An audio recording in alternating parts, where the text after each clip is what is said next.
I pozdrav svima. Danas jedna tema koja je možda malo neuobičajena, ali je za mene i još dosta drugih ljudi vjerojatno dosta važna. Zašto? Radi se o tome da kod nas u Srbiji nije nemoguće, ali je dosta teško nabaviti odgovarajuće pomagalo za sebe, u smislu kretanja, orijentacije u prostoru i tako dalje. Naprimjer, beli štapovi, kugle i drugi završeci štapova. Pritom, ne mislim tu na one štapove koje dobijaju neki pojedinci i grupe, pa dele, kome već dele, to nije polje mog interesovanja. Mislim na prodavnicu u kojoj ja mogu da dođem, da kažem dobar dan, treba mi štap visine te i te, sa kuglom takvom i takvom, i treba mi recimo zamenska kugla. I gdje će prodavac da mi kaže dobro, cena je ta i ta, ja platim, kažem hvala lepo, doviđenja i mogu normalno da koristim normalan štap. Ne postoji ni jedna prodavnica koja kod nas prodaje kvalitetne, podvlačim, kvalitetne bebe štapove i opremu za njih. I zbog toga mora da se ide u Hrvatsku, bilo koju drugu zemlju gdje to naravno postoji.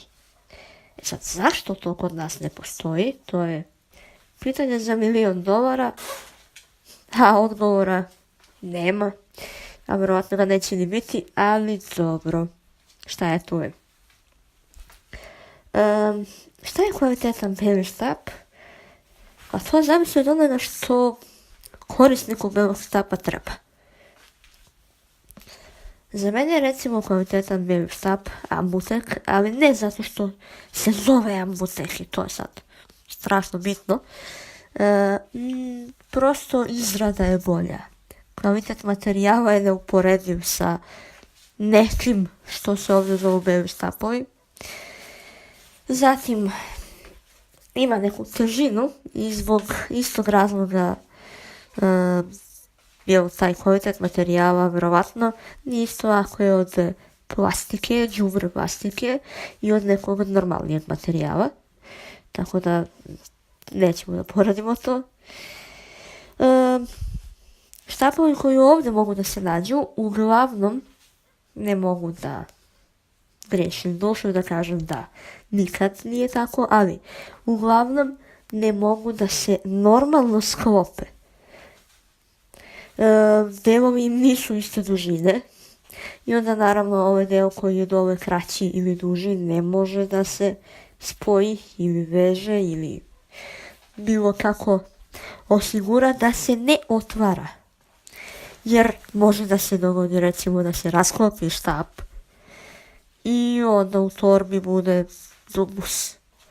Ali dobro, to nam je što nam je.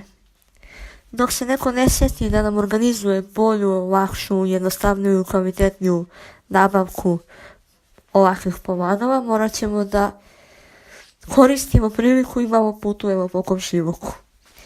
Ali nije li to loše? Jel da?